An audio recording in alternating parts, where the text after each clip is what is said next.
आज जो अफसाना मैं आपको सुनाने जा रहा हूँ वो पहली बार हिंदी में सरस्वती मैगज़ीन में जनवरी 1929 में प्रकाशित हुआ और कफ़ारा के नाम से प्रेमचारिसी अव्वल में उर्दू में शाये हुआ 1930 में। अफसाने का उन्वान है प्रायश्चित। दफ्तर में ज़रा देर से आना अफसरों की शान है। जितना बड़ा अफसर होगा उतनी ही देर से आएगा और उसी कदर जल चला जाएगा। चपरासी की हाजिरी 24 घंटे की, वो छुट्टी पर नहीं जा सकता, उसका मुआवजा देना पड़ता है। खैर, जब बरेली डिस्ट्रिक्ट बोर्ड के हेड क्लार्क बाबू मदारी लाल 11 बजे दफ्तर आए तो दफ्तर जैसे नींद से उठा। चपरासी ने दौड़कर मोटरसाइकिल थामा, अर्दली ने लपक कर चिक उठाई और जमादार ने डाक की कश्ती मेज़ पर लाकर रख दी। मदारी ने पहले ही सरकारी लिफाफा खोला ही था कि उनके मुंह का रंग उड़ गया। वो कई मिनट तक सख्ते की हालत में खड़े रहे, जैसे तमाम आज़ा शल हो गए हों। उन पर सदा मुसीबतें टूटी, लेकिन इस कदर बदहवास वो कभी ना हुए थे। बात दरअसल ये थी कि 1 माह से बोर्ड के सेक्रेटरी की जो जगह खाली थी उस पर सरकार ने मिस्टर सुबोध चंद्र को तैनात किया था और वो आदमी था जिसके नाम से ही मदारी लाल को चिढ़ और नफरत थी।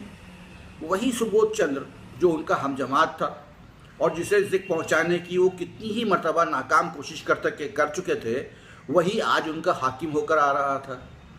सुबोध की कई सालों से कोई इत्तला ना मिली थी, लेकिन आज जैसे वो जिंदा हो गया था और सेक्रेटरी बनकर आ रहा था।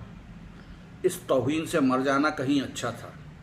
सुबोध को कॉलेज के और स्कूल की सभी बातें यकीनन याद होंगी। मदारी लाल ने उसे कॉलेज से खारिज करवाने के लिए कितने कोशिशें की, बेशुमार बहाने तराशे, बदनाम किया। वो सब कुछ फरामोश कर चुका होगा? नहीं, हरगिज़ नहीं। वो आते ही पुरानी कसरें निकालेंगे। मदारी लाल को अपनी हिफाजत की कोई तदबीर न सूझी। मदारी और सुबोध के सितारों में शदीद इख्तिलाफ था। दोनों एक ही दिन एक ही स्कूल में दाखिल हुए और पहले ही रोज़ मदारी लाल के दिल में बुग़्ज़ और अनाज की वो चिंगारी सुलग उठी जो आज 20 बरस गुजर जाने के बावजूद भी न बुझ सकी थी। सुबोध का जुर्म महज ये था कि वो मदारी पर हर बात में फौकियत रखता था। डील डॉल, रूप, लेन देन, तालीम और दूसरी सभी चीज़ों में मैदान उसके हाथ रहता। मदारी लाल ने उसका ये कसूर कभी माफ़ नहीं किया। वो मुसलसल 20 बरस तक उसके दिल में कांटा बना रहा। जब सुबोध डिग्री लेकर कॉलेज से निकला तो मदारी इम्तिहान में नाकाम होकर इस दफ्तर में मुलाजिम हो गया। तब कहीं उसको ज़हनी सुकून हासिल हुआ और मदारी ने जब ये सुना कि वो बसरा जा रहा है तो उसका चेहरा खिल उठा। आज वो पुराना नासूर कई गुना ज़्यादा टीस और सूजन से खुल गया। आज की किस्मत सुबोध के हाथ में थी। खुदा इस कदर बेरहम है, कुदरत इस कदर संगदिल है। ज़रा शांति मिलने पर मदारी लाल ने दफ्तर के क्लर्कों को सरकारी हुक्म सुनाते हुए कहा, अब आप लोग चौकन्ने होकर रहिएगा। सुबोध ऐसा आदमी नहीं है जो गलतियां माफ़ कर दे। एक क्लर्क ने पूछा, क्या वो बहुत सख्त दिल है? मदारी लाल ने मुस्कुराकर कहा, वो तो आप लोगों को 2-4 रोज़ में मालूम हो ही जाएगा। मैं अपनी ज़बान से किसी की शिकायत क्यों करूं? बस आपको तंबीह कर दी है कि ज़रा संभल कर रहिएगा। आदमी काबिल है, लेकिन बेहद गुस्सैल और कड़ा। गुस्सा तो उसकी नाक पर रहता है, खुद हज़ारों हज़म कर जाए और डकार तक डाले, लेकिन क्या मजाल जो मातहत एक कौड़ी भी ले सके। ऐसे आदमी से तो ईश्वर ही बचाए। मैं तो सोच रहा हूँ कि रुखसत लेकर घर चला जाऊँ। दोनों वक्त घर पर हाजिरी देनी होगी। आप लोग आज से हुकूमत के नौकर नहीं, सेक्रेटरी साहब के मुलाजिम हैं। कोई उनके लड़के को पढ़ाने जाएगा, कोई बाज़ार से सौदा सुल्फ लाएगा, कोई उन्हें अखबार सुनाएगा और चपरासियों को तो शायद दफ्तर में दर्शन भी ना हो सकेंगे। इस तरह तमाम दफ्तर को सुबोध की तरफ से बज़न करके मदारी लाल ने अपना कलेजा ठंडा किया। इसके 1 हफ्ते बाद जब सुबोध चंद्र गाड़ी से उतरा तो दफ्तर के तमाम अराकीन को स्टेशन पर हाजिर पाया। सब उनके इस्तकबाल के लिए आए। मदारी लाल को देखते ही सुबोध लपक कर उनके गले से लिपट कर बोले, तुम खूब मिले भाई, यहाँ कैसे आए? मुद्दत के बाद तुमसे मुलाकात हुई। मदारी लाल बोले, यहाँ डिस्ट्रिक्ट बोर्ड में हेड क्लार्क हूँ। आप तो बखैरियत हैं ना? अजी मेरी ना पूछो, बसरा, फ्रांस और मिस्र और न जाने कहाँ कहाँ मारा मारा फिरा। दफ्तर में हो ये बहुत ही अच्छा हुआ। मेरी तो समझ में ही नहीं आता था कि कैसे काम चलेगा। मैं तो बिल्कुल कोरा हूँ, लेकिन जहाँ जाता हूँ मेरी तकदीर मेरे साथ रहती है। बसरे में भी अफसर खुश थे, फ्रांस में भी खूब चयन किए, 2 बरस में तकरीबन 50,000 रुपया बना लिया, लेकिन सब उड़ गया। वहाँ से आकर कुछ रोज़ कॉरपोरेशन के दफ्तर में मटर गश्त करता रहा। यहाँ आया तो तुम मिल गए। क्लर्कों को देख कर कहा, ये सब कौन है?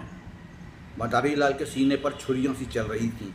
जालिम 50,000 रुपया बसरा से कमा लाया, यहाँ कलम घिसते घिसते उम्र गुजर गई और 500 भी जमा ना हो सका। बोले, ये लोग बोर्ड के मुलाजिम हैं, सलाम करने आए हैं। सुबोध ने बारी बारी सब लोगों से हाथ मिलाया और बोला, आप लोगों ने नाहक तकलीफ़ की, बेहद ममनून हूँ। उम्मीद है कि आप लोगों को मुझसे कोई शिकायत न होगी। मुझे अपना हाकिम नहीं भाई समझिए। आप लोग मिलकर इस तरह काम कीजिए कि बोर्ड की नेकनामी के साथ मैं भी सुखरू हो सकूं। आपके हेड क्लर्क साहब तो मेरे पुराने दोस्त और लंगोटिए यार हैं। एक बातूनी क्लर्क ने कहा, हम सब हुजूर के ताबेदार हैं, जितना हो सकेगा आपको मुतमईन करेंगे, लेकिन आदमी ही तो हैं, अगर कोई ख़ता हो जाए तो बख्श दें। सुबोध ने कहा, यही मेरा उसूल है, हमेशा यही नज़रिया रहा। जहाँ मातहतों से दोस्तों का सलूक किया, हम और आप दोनों किसी तीसरे के गुलाम हैं। फिर सख्ती और हुकूमत कैसी? हाँ, हमें नेक नियति से अपना फ़र्ज़ निभाना चाहिए। जब सुबोध को रुखसत करके मुलाजिम चले आए तो आपस में बातें होने लगी। ये आदमी तो अच्छा मालूम होता है। हेड क्लार्क के कहने से तो ऐसा मालूम होता था जैसे सबको कच्चा ही चबा जाएगा। पहले सभी ऐसी बातें करते हैं, ये दिखाने के दांत हैं। सुबोध को आए 1 महीना गुजर गया। बोर्ड के क्लर्क, अर्दली, चपरासी सभी उसके बर्ताव से खुश थे। वो इतना हंसमुख, बामज़ाक और हलीम है कि जिससे एक मरतबा मिलता है उसका दोस्त बन जाता है। कड़ा लफ्ज़ तो उसकी ज़बान पर आता ही नहीं। इनकार को भी वो जहन पर गिरा नहीं गुजरने देता। लेकिन हसद की निगाहों से वस्फ और भी खौफनाक हो जाता है। सुबोध के ये सारे औसाफ मदारी लाल की आंखों में खटकते रहते। वो उसके बरखिलाफ कोई ना कोई ढोंग रचाता ही रहता। पहले मुलाजमीन को बदजन करना चाहा, ना कर सका। बोर्ड मेंबरान को भड़काना चाहा, नाकाम रहा। ठेकेदार को उभारने की सोची, मुँह की खाई। वो चाहता था कि भिस में आग लगा दे और दूर से तमाशा देखे। सुबोध से यूं हंसकर मिलता, चिकनी चुपड़ी बातें करता जैसे उसका सच्चा दोस्त है, लेकिन घात में लगा रहता। सुबोध में और सब खूबियां थीं, लेकिन आदमी ना पहचान सकता था। वो मदारी लाल को अब भी अपना दोस्त समझते थे। एक रोज़ मदारी लाल सेक्रेटरी के कमरे में गए तो कुर्सी खाली देखी। किसी काम से सुबोध बाहर चले गए थे। उनकी मेज़ पर 5,000 के नोट पुलंदों में बंधे रखे थे। बोर्ड के मदरसों के लिए कुछ लकड़ी का सामान बनवाया गया था, उसी के दाम थे। ठेकेदार वसूली के लिए बुलाया गया था। आज ही सेक्रेटरी साहब ने चेक भेजकर रुपए मंगवाए थे। मदारी लाल ने बरामदे में झांक कर देखा, सुबोध का कहीं पता नहीं था। उनकी नीयत बदल गई। हसद में तहरीस शामिल हो गई। कांपते हुए हाथों से पुलंदे उठाए, पतलून की जेबों में डाले और बाहर निकल आए। चपरासी को पुकार कर पूछा, बाबूजी अंदर हैं? चपरासी आज ठेकेदार से कुछ वसूल करने की खुशी में फूल रहा था। सामने वाले तंबुली की दुकान से आकर बोला, जी नहीं, कचहरी में किसी से बात कर रहे हैं, अभी अभी तो गए हैं। मदारी लाल ने दफ्तर में आकर एक क्लर्क से कहा, यह मसल ले जाकर सेक्रेटरी साहब को दिखाओ। क्लर्क मसल लेकर चला और थोड़ी देर बाद लौटकर बोला, सेक्रेटरी साहब तो कमरे में नहीं है, मेज़ पर रखाया हूँ। मदारी लाल ने मुंह बनाकर कहा, कमरा छोड़कर कहाँ कहाँ जाया करते हैं, किसी रोज़ धोखा खाएंगे? क्लर्क ने कहा, उनके कमरे में दफ्तर वालों के सिवा जाता ही कौन है? मदारी लाल ने तीखे लहजे में कहा, तो क्या दफ्तर वाले सभी देवता हैं? कब किसकी नीयत बदल जाए ये कोई नहीं कह सकता। मैंने छोटी छोटी रकमों पर अच्छे अच्छे लोगों की नीयतें बदलती देखी हैं। इस वक्त हम सब नेक मनुष्य हैं, लेकिन मौका पाकर शायद ही कोई चूके। आदमी की यही फितरत है। आप अभी जाकर उनके दरवाजे बंद कर दीजिए। क्लर्क ने लौट कर कहा, चपरासी तो दरवाजे पर बैठा है। मदारी लाल ने झुंझला का जवाब दिया, आपसे जो मैंने कहा है वो कीजिए। किस कहने लगे चपरासी कोई ऋषि मुनि है, चपरासी ही कुछ उड़ा ले जाए तो उसका क्या बिगाड़ लेंगे। जमानत भी है तो 300 की, यहाँ एक एक कागज़ लाखों का है। ये कहकर मदारी लाल खुद उठे और दफ्तर के दरवाजे दोनों तरफ से बंद कर दिए। जब दिल ज़रा मुतमईन हुआ तो नोटों के पुलंदे जेबों से निकालकर अलमारी के कागजात में छुपा दिए, फिर आकर अपने काम में लग गए। सुबोध चंद्र तकरीबन 1 घंटे बाद लौटे तो अपने कमरे के किवाड़ बंद पाए। दफ्तर में आकर मुस्कुराते हुए बोले, ये मेरा कमरा किसने बंद कर दिया है भाई, क्या मेरी बेदखली हो गई है। मदारी लाल ने खड़े होकर तीखे तन से कहा, साहब आप जब भी बाहर जाएं, चाहे 1 मिनट के लिए ही, अपने कमरे का दरवाज़ा बंद कर जाया करें। आपकी मेज़ पर रुपए पैसे और दूसरे कागजात बिखरे रहते हैं, ना जाने किस वक्त किसकी नीयत बदल जाए। मैंने अभी सुना कि आप बाहर गए हुए हैं तो दरवाजे फ़ौरन बंद कर दिए। सुबोध चंद्र किवाड़ खोलकर कमरे में गए और मज़े से सिगार पीने लगे। मेज़ पर नोट धरे हैं इसकी उन्हें खबर न हुई। अचानक ठेकेदार ने आकर सलाम किया। सुबोध कुर्सी से उठ बैठे और बोले, तुमने बहुत देर कर दी, काफ़ी देर से तुम्हारा इंतज़ार कर रहा हूँ। 10 बजे ही रुपये मंगवा लिए थे। रसीदी टिकट लाए हो ना। ठेकेदार बोला, रसीद लिखवाता लाया हूँ हुजूर। तो आप अपने रुपये ले जाओ, तुम्हारे काम से मैं ज़्यादा खुश नहीं हूँ। लकड़ी तुमने अच्छी नहीं लगाई, काम में सफाई भी कुछ ज़्यादा नहीं है। अगर आइंदा भी ऐसा ही काम करोगे तो ठेकेदारी के रजिस्टर से तुम्हारा नाम काट दिया जाएगा। ये कहकर सुबोध ने मेज़ पर निगाह दौड़ाई। नोटों के पुलिंदे वहाँ मौजूद न थे, शायद किसी फाइल तले दब गए हों। कुर्सी के करीब धरे सब कागजात पलट कर देखे मगर नोटों का कहीं पता न लगा। हैं, नोट कहाँ गए? अभी तो यहीं रखे थे, जा कहाँ सकते हैं। फिर फाइलों को उलटने पलटने लगे और थोड़ा घबरा गए। मेज़ के तमाम कागजात छान डाले, पुलिंदों का पता नहीं था। मेज़ पर बैठकर तब से लेकर अब तक उस आध घंटे में गुजरने वाले वाक़यात का जायज़ा लेने लगे। मुझे खूब याद है कि चपरासी ने नोटों के पुलिंदे मुझे दिए थे। भला यह भी कोई भूलने वाली बात है। और फिर इस कदर जल्द मैंने नोटों को लेकर यहीं मेज़ पर रख दिया था, गिना तक नहीं था। फिर वकील साहब आ गए, पुराने मुलाकाती हैं, उनसे बात करता हुआ ज़रा उस पेड़ तक चला गया। उन्होंने पान मंगवाए, बस इतनी ही देर हुई। जब गया तो पुलिंदे मौजूद थे, खूब अच्छी तरह याद है। तब ये नोट कहाँ गायब हो गए? मैंने किसी संदूक या अलमारी या दराज में नहीं रखे। फिर गए तो कहाँ? शायद दफ्तर में किसी ने मोहतात रखने के लिए कहीं रख दिए हों। मैं यूं ही कदर घबराया, छी। फ़ौरन दफ्तर में आकर मदारी लाल से बोले, आपने मेरी मेज़ पर से नोट उठाकर तो नहीं रख दिए? मदारी लाल ने हैरान होकर कहा, आपकी मेज़ पर नोट रखे हुए थे? मुझे तो कोई खबर नहीं। अभी पंडित मोहन लाल को फाइल लेकर आपके कमरे में गए थे, तब आप कमरे में नहीं थे। जब मालूम हुआ कि आप किसी से बातें करते चले गए हैं तो दरवाज़ा बंद करवा दिया।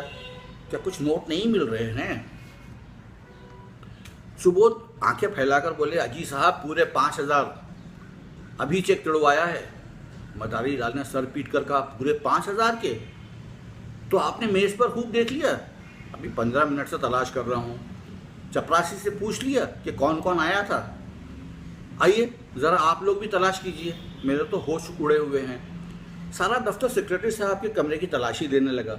मेज़, अलमारी, संदूक सब छान मारे। रजिस्टर के वर्क उलट पलट करके देखे गए मगर नोटों का कहीं पता न था। कोई उड़ा ले गया।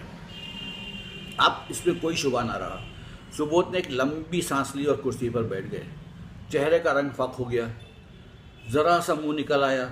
उस वक्त कोई उन्हें देखता तो समझता कि महीनों से बीमार है। मदारी लाल ने हमदर्दी दिखाते हुए कहा, गज़ब हो गया। और क्या आज तक ऐसा अंधेर ना हुआ था? मुझे यहाँ काम करते 10 बरस गुजर गए, कभी कौड़ी की चीज़ भी गायब नहीं हुई। मैंने पहले दिन ही आपको खबरदार कर देना चाहा था कि रुपए पैसे के मामले में मोहतात रहिएगा, मगर किस्मत में यही बदा था, ख्याल ही न रहा। यकीनन बाहर से कोई आदमी आया और नोट उड़ाकर गायब हो गया। चपरासी का भी कसूर है कि उसने कमरे में हर किसी को दाखिल होने से क्यों ना रोका।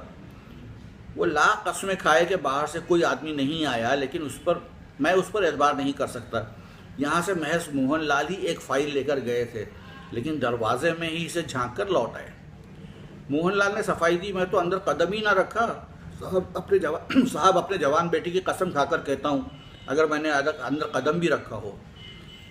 मदारी लाल ने पेशानी पर बल डालकर जवाब दिया, आप फजूल की कस्में खाते हैं, कोई आपसे कुछ कह रहा है? सुबोध से कान में कहा, अगर बैंक में कुछ रुपए हों तो निकाल कर ठेकेदार को दे दिए जाएं, वरना बड़ी बदनामी होगी। सुबोध ने बेबस अंदाज में कहा, बैंक में मुश्किल से 200-400 रुपये होंगे। भाईजान रुपये रहते तो क्या फिक्र थी, जैसे 25,000 उड़ गए वैसे 30,000 सही, यहाँ तो कफन के लिए भी कौड़ी नहीं है। उसी रात को सुबोध चंद ने खुदकुशी कर ली। इतने रुपयों का इंतज़ाम करना उनके लिए मुश्किल बात थी। मौत के पर्दे के सिवा उन्हें अपनी इस बदनामी और बेबसी को छुपाने का और कोई ज़रिया ना मिला। दूसरे रोज़ सुबह ही चपरासी ने मदारी लाल के घर जाकर आवाज़ दी। मदारी लाल को रात भर नींद ना आई थी। घबराकर बाहर निकले। चपरासी उन्हें देखते ही बोला, हुजूर गज़ब हो गया, सेक्रेटरी साहब ने रात को अपनी गर्दन पर छुरी फेर ली। मदारी लाल की आंखें ऊपर चढ़ गईं, मुंह लटक गया और सारा जिस्म लरज़ उठा, जैसे उनका हाथ बिजली के तार से छू गया है। छुरी फेर ली? जी, आज सुबह ही मालूम हुआ, पुलिस वाले जमा हैं, आपको बुलाया है। लाश अभी पड़ी हुई है? बहुत से लोग जमा हैं, सब बड़े बड़े आदमी जमा हैं। हुजूर लाश की तरफ तकते नहीं बनता। क्या भलमनसा हीरा आदमी था। सब लोग रो रहे हैं। छोटे बड़े 2 बच्चे हैं, एक सियानी लड़की है, ब्याहने के काबिल। बहू जी को लोग बार बार रोक रहे हैं, लेकिन दौड़ दौड़ कर बार बार लाश के करीब आ जाती हैं। कोई ऐसा नहीं है जो रुमाल से आंखें नहीं पोंछ रहा हो। इतने दिन भी नहीं हुए, लेकिन सबसे किस कदर मेल जोल था। रुपए की तो कभी परवाह ही ना थी। दिल रो रहा था। मदारी लाल के सर में चक्कर आने लगा। दरवाजे को थाम कर अगर सहारा न लेते तो शायद गिर पड़ते। पूछा, बहू जी बहुत रो रही हैं? कुछ न पूछिए हुजूर, पेड़ की पत्तियां झड़ी जाती हैं, आंखें फूल कर गूलर हो गई हैं।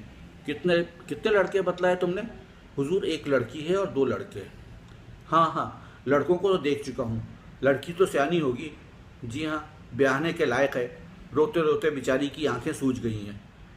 नोटों के बारे में भी बातचीत हो रही होगी। जी हाँ, सब लोग यही कहते हैं कि दफ्तर के किसी आदमी का काम है।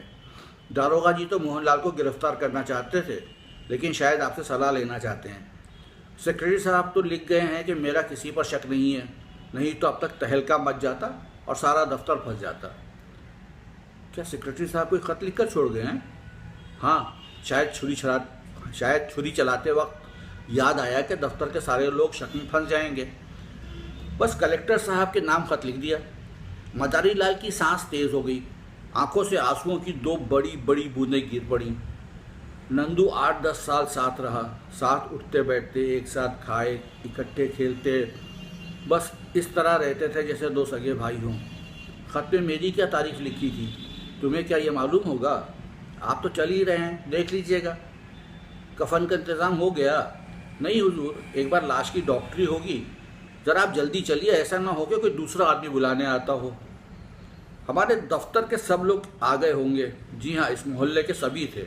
पुलिस ने मेरे बारे में उनसे कोई पूछताछ नहीं की? जी नहीं की। मदारी लाल जब सुबोध चंद्र के घर पहुंचे तो उन्हें ऐसा महसूस हुआ जैसे सभी लोग उनकी तरफ शक की निगाहों से देख रहे हैं। पुलिस इंस्पेक्टर ने आते ही उन्हें बुलाकर पूछा, आप भी अपना बयान लिखवा दें। और तो सबके बयान लिख चुका हूँ। मदारी लाल ने ऐसी होशियारी से अपना बयान लिखवाया कि पुलिस अफसर भी दंग रह गए। उन्हें मदारी लाल पर शुबा होता था, लेकिन इस बयान ने रफा कर डाला। उसी वक्त सुबोध के दोनों बच्चे रोते हुए करीब आए और बोले, चलिए आपको मम्मी बुलाती हैं।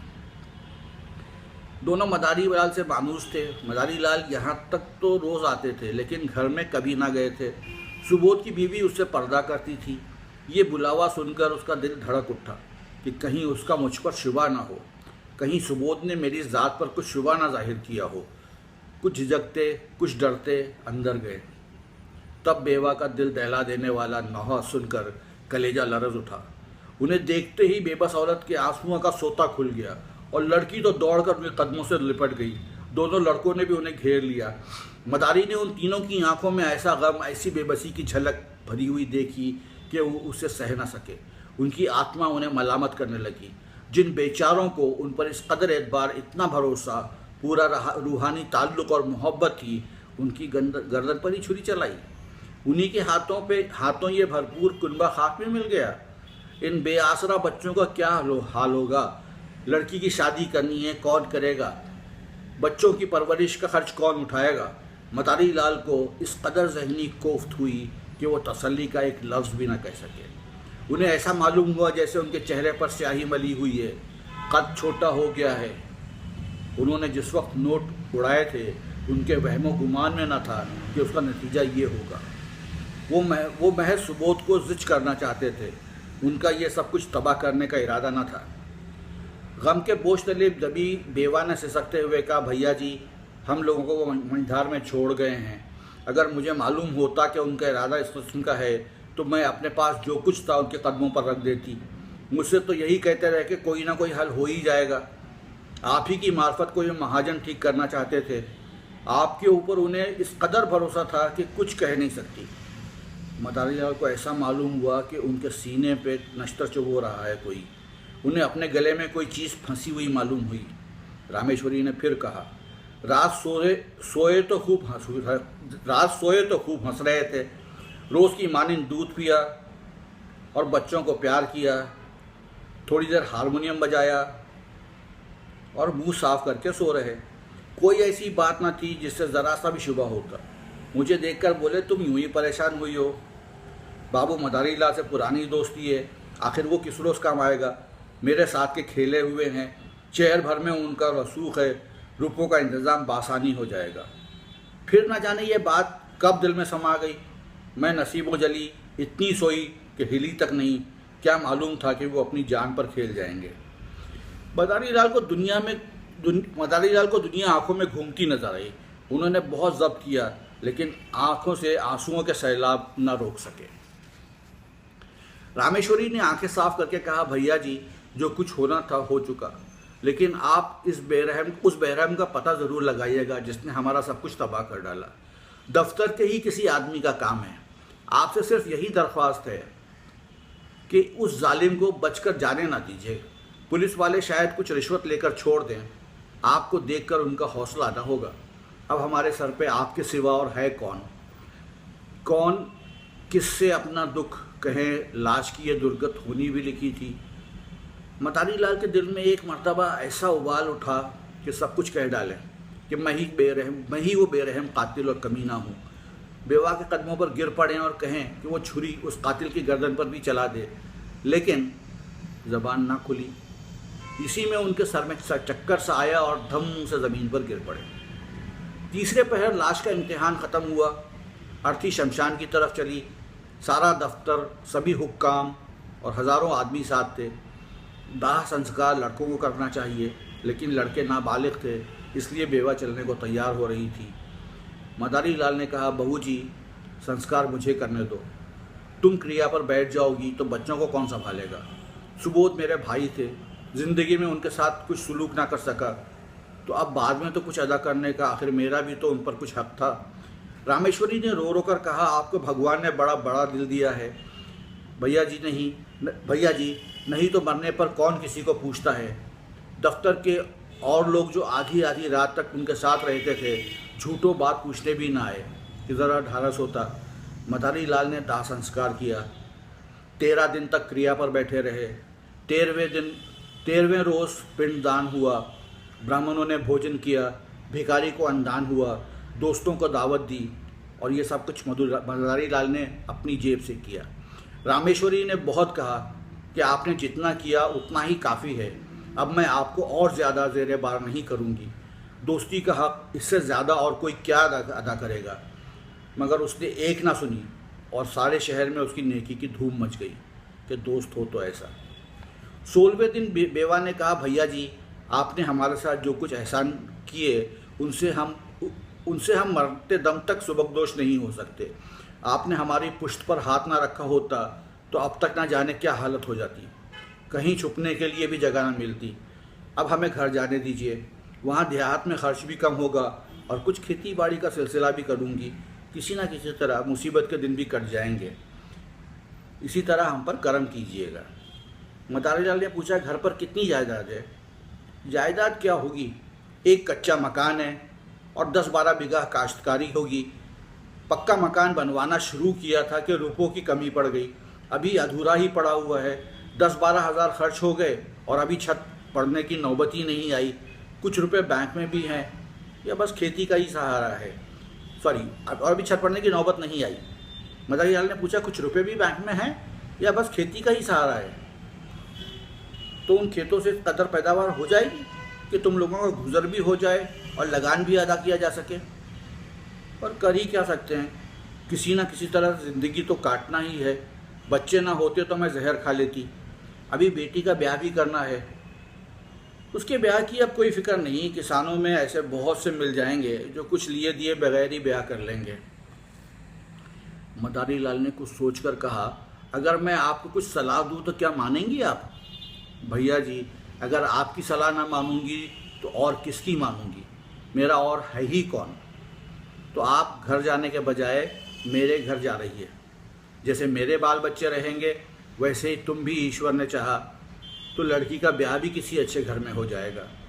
बेवा की आंखें तर हो गई, बोली, मगर भैया जी सोचिए। मदारी लाल ने बात काट कर कहा, मैं कुछ ना सोचूंगा और ना कुछ सुनूंगा। क्या 2 भाइयों का कुनबा एक साथ नहीं रह सकता? सुबोध को मैं अपना भाई समझता था और हमेशा समझूंगा। बेवा का कोई उज़्र ना सुना गया। उसी रोज़ मदारी लाल सबको अपने घर ले गए।